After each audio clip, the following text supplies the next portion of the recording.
పేరుతో 2 సెట్ల నామినేషన్ దాఖలు చేయడం జరిగింది. ఇందుకు గౌరవ పెద్దలు రమేష్ కుమార్ రెడ్డి గారు, శ్రీనివాస్ గారు, అడ్వకేట్ రాఘురెడ్డి గారు, కుమారస్వామి గారు మా చిన్నాన్న మాకు పర్మిషన్ ఇవ్వడంతో 5 మంది వెళ్ళి నామినేషన్ పత్రాలు దాఖలు చేసి రావడం జరిగింది. ఒక రాజకీయ పార్టీకి ప్రజాస్వామ్య ఎన్నికలకు వెళ్ళినప్పుడు ఒక పరీక్ష సమయం అనుకున్నప్పుడు ఎలాంటి మనం ఎంత వరకు చదువుకున్నాం అన్నటువంటిది ఆలోచన చేస్తారు విద్యార్థి.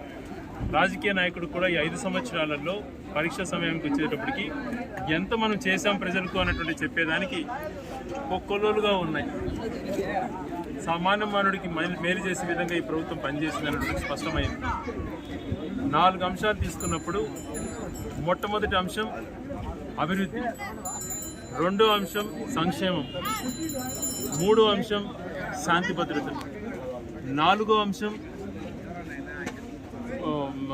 కులమతాలకు అతీతంగా పనిచేసేటువంటి తత్వం ఉండడంతో పాటు ప్రజలకు అందుబాటులో ఉండడం.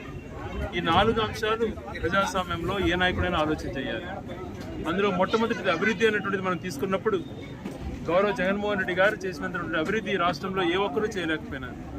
17 మెడికల్ కాలేజీల దగ్గర తీసుకున్నప్పుడు అయితేనేమి, 4 హార్బర్లు పెద్ద పోర్ట్స్ నిర్మించేటువంటి ప్రక్రియలో దాదాపు కంప్లీట్ చేసే విషయంలో కానీ, 10 ఫిషింగ్ హార్బర్లు కానీ, పరిశ్రమలకు తీసుకున్నప్పుడు 2014 నుంచి 19 చంద్రబాబు నాయుడు గారు ఎంత చేశారో దానికి 3 ఎక్కువగా జగన్మోహన్ రెడ్డి గారి ఆదాయంలో పరిశ్రమలు రావడం అయితేనేమి, ఇలా చెప్పుకుంటూ పోతే అభివృద్ధి అనేటువంటిది ఏ రకంగా చేశాడో స్పష్టంగా కనపడుతోంది. మరి ఇదే అభివృద్ధి అనేటువంటి చంద్రబాబు నాయుడు గారి హయాంలో జస్ట్ గ్రాఫిక్స్కి పరిమితం అయ్యారు.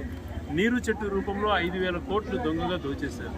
అదే జగన్మోహన్ రెడ్డి గారు ప్రతి ఒక్క రూపాయి ప్రజలు కనపడాలన్న ఉద్దేశంతోనే గ్రామంలో సచివాలయం నిర్మించాడు, ఆరోగ్య కేంద్రం నిర్మించాడు, రైతు భరోసా కేంద్రం నిర్మించాడు, వాలంటీర్ వ్యవస్థ తీసుకొచ్చాడు, లంచాలు అనేటువంటిది లేకుండా పేద ప్రజలకు అందరికీ డైరెక్ట్గా సంక్షేమాన్ని అందించాడు.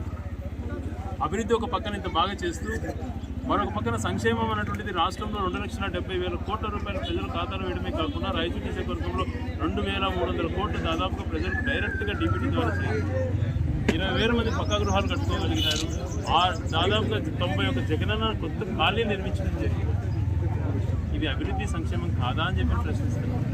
మేము అభివృద్ధి ఇంత చేసామని చెప్పుకోగలుగుతున్నాం ధైర్యంగా. మీకు చెప్పే ధైర్యం ఉందా అని చెప్పి